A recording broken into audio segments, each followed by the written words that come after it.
നമസ്കാരം. പ്രധാന വാർത്തകൾ.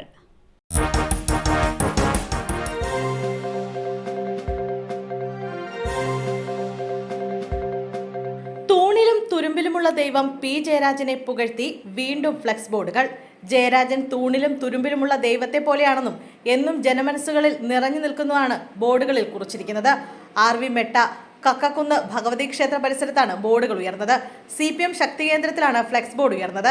പാർട്ടി കോൺഗ്രസ് കഴിഞ്ഞ പി ജയരാജൻ ഇന്ന് നാട്ടിലേക്ക് മടങ്ങാനിരിക്കെയാണ് ബോർഡുകൾ സ്ഥാപിച്ചത്. പി ജയരാജനെ ഇത്തവണ കേന്ദ്ര കമ്മിറ്റിയിൽ ഉൾപ്പെടുത്തുമെന്ന അഭ്യൂഹങ്ങൾ ഉണ്ടായിരുന്നു. അതേസമയം വ്യക്തി കേന്ദ്രീകൃതമായ പ്രചരണങ്ങൾ CPM നേരത്തെ വിലക്കിയിരുന്നു. മുനമ്പം കമ്മീഷന് പ്രവർത്തനം തുടരാം. സിംഗിൾ ബെഞ്ച് ഉത്തരവിന് സ്റ്റേ. മുനമ്പം ജുഡീഷ്യൽ കമ്മീഷന് തൽക്കാലത്തേക്ക് പ്രവർത്തനം തുടരാമെന്ന് ഹൈക്കോടതി. മുനമ്പം ജുഡീഷ്യൽ കമ്മീഷനെ പ്രവർത്തനം നിർത്തിവെച്ചുകൊണ്ടുള്ള ഹൈക്കോടതി സിംഗിൾ ബെഞ്ച് ഉത്തരവ് ഹൈക്കോടതി ഡിവിഷൻ ബെഞ്ച് സ്റ്റേ ചെയ്തു. ഹർജിയിൽ തീരുമാനമാകുന്നതുവരെ കമ്മീഷന് തുടരാമെന്ന് ഹൈക്കോടതി വ്യക്തമാക്കി. സിംഗിൾ ബെഞ്ച് ഉത്തരവിനെതിരെ സർക്കാർ നൽകിയ അപ്പീലിൽ വേനലവധിക്ക് ശേഷം ജൂണിൽ പരിഗണിക്കും. കന്യാകുമാരി ബാംഗ്ലൂർ എക്സ്പ്രസിന് നേരെ കല്ലേറ്. യാത്രക്കാരന് പരിക്ക്. പാലക്കാട് ട്രെയിനിന് നേരെ സാമൂഹ്യ വിരുദ്ധരുടെ കല്ലേറ്. കല്ലേറിൽ ട്രെയിനിലെ യാത്രക്കാരന് ഗുരുതരമായി പരിക്കേറ്റു. കന്യാകുമാരി ബാംഗ്ലൂർ എക്സ്പ്രസിന് നേരെയാണ് പാലക്കാട് ലക്കിടി റെയിൽവേ സ്റ്റേഷൻ പരിസരത്ത് വെച്ച് കല്ലേറുണ്ടായത്. കളമശ്ശേരി സ്വദേശി അക്ഷയ് സുരേഷിനാണ് പരിക്കേറ്റത്. പരിക്കേറ്റ യാത്രക്കാരനെ കോയമ്പത്തൂരിലെ ആശുപത്രിയിൽ പ്രവേശിപ്പിച്ചു. നടിയെ ആക്രമിച്ച കേസിൽ CBI അന്വേഷണമില്ല. ദിലീപിന്റെ ഹർജി തള്ളി. നടിയെ ആക്രമിച്ച കേസിൽ ദിലീപിന് തിരിച്ചടി. CBI അന്വേഷണം ആവശ്യപ്പെട്ട കേസിലെ 8ാം പ്രതിയായ നടൻ ദിലീപ് നൽകിയ ഹർജി ഹൈക്കോടതി തള്ളി. കേസിൽ വിചാരണ അവസാന ഘട്ടത്തിലെന്ന് ചൂണ്ടിക്കാട്ടിയാണ് ഹൈക്കോടതി ഡിവിഷൻ ബെഞ്ചിന്റെ നടപടി. കേസിൽ പ്രതിയായ ഒരാൾക്ക് എങ്ങനെയാണ് CBI അന്വേഷണം ആവശ്യപ്പെടാൻ കഴിയുകയെന്ന് നേരത്തെ വാദം കേൾക്കുന്നതിനിടെ കോടതി ചോദിച്ചിരുന്നു. വിചാരണയ്ക്കെതിരായ പരിചയാണോ ഈ ഹർജിയെന്നും കോടതി വിമർശനമുന്നയിച്ചു. ഹോം നേഴ്സിനെ കുത്തിപ്പരിക്കേൽപ്പിച്ചു. പത്തനംതിട്ട കൊടുമണ്ണിൽ ഹോം നേഴ്സിനെ കുത്തിപ്പരിക്കേൽപ്പിച്ചു.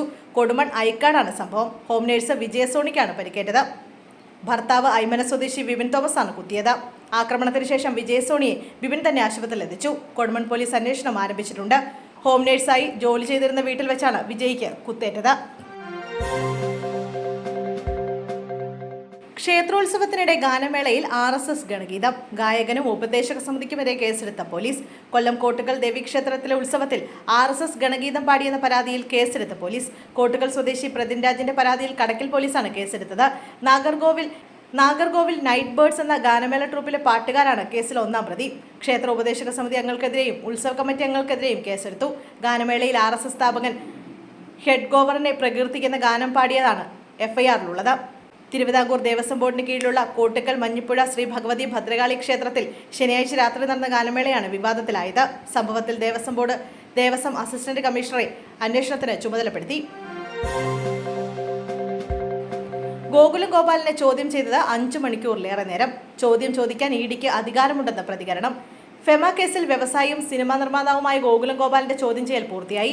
5 മണിക്കൂറിലേറെ നേരം ED ഇന്ന് ഗോകുലം ഗോപാലിനെ ചോദ്യം ചെയ്തു. ED ചോദിച്ചതിനെല്ലാം മറുപടി പറഞ്ഞെന്ന് ഗോകുലം ഗോപാലൻ മാധ്യമങ്ങളോട് പ്രതികരിച്ചു. ചോദ്യം ചോദിക്കാൻ EDക്ക് അധികാരമുണ്ട്. അതിന് മറുപടി പറയേണ്ട ചുമതല എനിക്കുണ്ട്. ED ചോദിച്ച ചോദ്യങ്ങൾക്കെല്ലാം മറുപടി പറഞ്ഞെന്നും ഗോകുലം ഗോപാലൻ കൂട്ടിച്ചേർത്തു.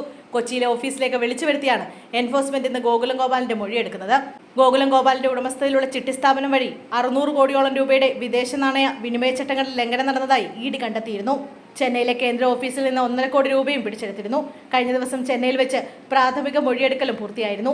ഇതിന് തുടർച്ചയായിട്ടാണ് കൊച്ചിയിലേക്ക് വിളിച്ചു വരുത്തി ചോദ്യം ചെയ്തത്. മാങ്ങ പറിക്കുന്നതിനിടെ ഷോക്കേറ്റു. വ്യാപാരിക്ക് ദാരുണാന്ത്യം. കോഴിക്കോട് കൊടിയത്തൂരിൽ മാങ്ങ പറിക്കുന്നതിനിടെ വ്യാപാരി ഷോക്കേറ്റ് മരിച്ചു. കൊടിയത്തൂർ പന്നിക്കോട് മണ്ണെടുത്തുപറമ്പിൽ ലോഹിതാക്ഷനാണ് മരിച്ചത്. 63 വയസ്സായിരുന്നു. വീടിന്റെ ടെറസിൽ നിന്നും ഇരുമ്പ് തോട്ടി ഉപയോഗിച്ച മാങ്ങ പറിക്കുന്നതിനിടെ വൈദ്യുതി ലൈനിൽ തട്ടി ഷോക്കേൽക്കുകയായിരുന്നു. ആലപ്പുഴ ഹൈബ്രിഡ് കഞ്ചാവ് കേസ്. ജാമ്യാപേക്ഷ പിൻവലിച്ച് ശ്രീനാഥ് ഭാസി. മുൻകൂർ ജാമ്യാപേക്ഷയിലെ വിവരങ്ങൾ പുറത്തുവന്നതിന് പിന്നാലെയാണ് നടന്റെ അഭിഭാഷകന്റെ നടപടി. നടൻ സമർപ്പിച്ച മുൻകൂർ ജാമ്യാപേക്ഷയിൽ ഹൈക്കോടതി എക്സൈസിനോട് റിപ്പോർട്ട് തേടിയിരുന്നു.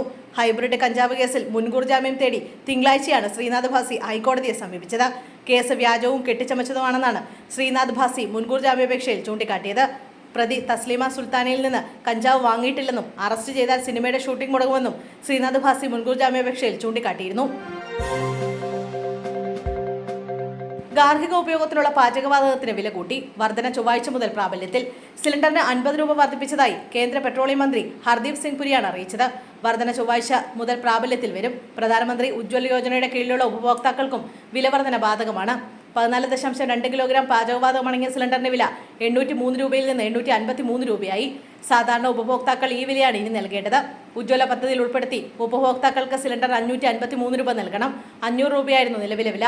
രാജ്യത്തെ പാചകവാതക വില സർക്കാർ 2 ആഴ്ച കൂടുമ്പോൾ അവലോകനം ചെയ്യുമെന്നും ഹർദീപ് സിംഗ് പുരി അറിയിച്ചു.